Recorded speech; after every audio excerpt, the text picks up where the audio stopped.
Welcome to madecv.com. Please introduce yourself. My name is Rebecca Alba. I'm 37 years old. I'm Filipina. I'm married and 5 kids. You have 5 kids. Okay. When would you be Yes. able to start working? Immediately. Immediately. Do you have relatives in UAE? No. No. Okay. Please describe your last job as a housemaid in UAE. I'm babysitter and 1 kids, and then clean the room my madam with my baba, and then 3 boys. What's that? 3 boys? Yes. Okay. So how many children were under your care? How many Only children? one. Only one. Okay. So what did you like most about your last job and why? What did you enjoy doing in your last job? Enjoy my job. What did you enjoy in your last job? Cleaning or looking after the Hindi ko child? Yes, cleaning, cleaning, and then we cook, and then wash my dress. Okay, so you enjoyed cleaning and cooking. Okay, so describe in Yes, details how are you yes. going to perform your task for each location in the house. For example, how are you going to clean the living room, the sala? Mm, How? How are you going to clean it? living room. Mm-hmm. Mm.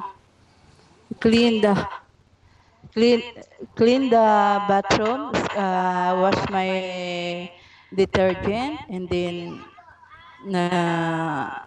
detergent and bleach, and then wash the floor, and then scrub and Okay. toilet, and then wash my water.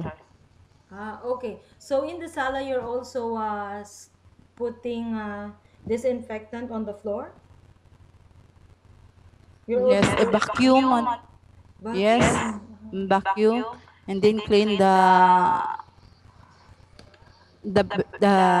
bed.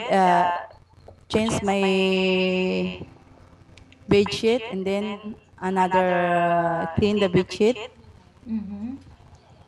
Okay, and then put Yes, if you're already in the bedroom, in the living room, you scrub the floors and put yes, disinfectant, and also with the toilet, you also put disinfectant yes, there. And for the bedroom, you remove the yes, dirty linens yes, and ma'am. then put a new one The after remote, yes. everything is clean. Okay. Ah, What would you do if a delivery man came to the door and your employer is not around? the- What are you going to do?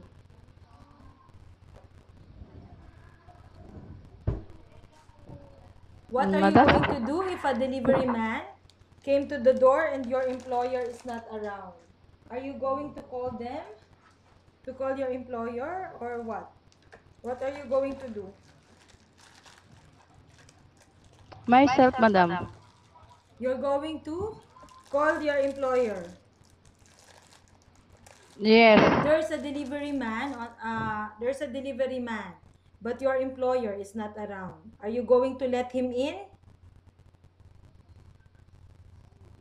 Yes, ma'am.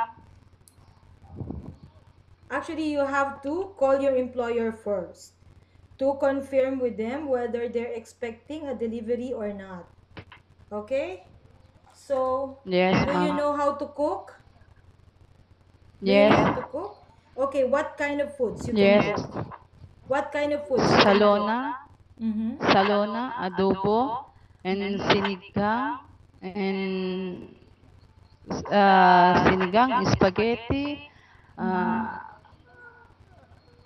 Okay, so can you follow instruction in cookbooks? yes, Cookbooks. madam. Okay.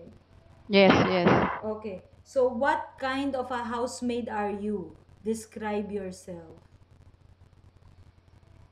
I'm honest, my housemaid, and trust to my madam, and then and You're honest and yes, what else? madam, and is a good housemaid for your clean the house Mm-hmm. and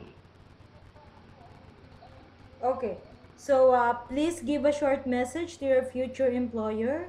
Why should they hire you? Why? Okay. Why should they hire you? For example, I'm your employer.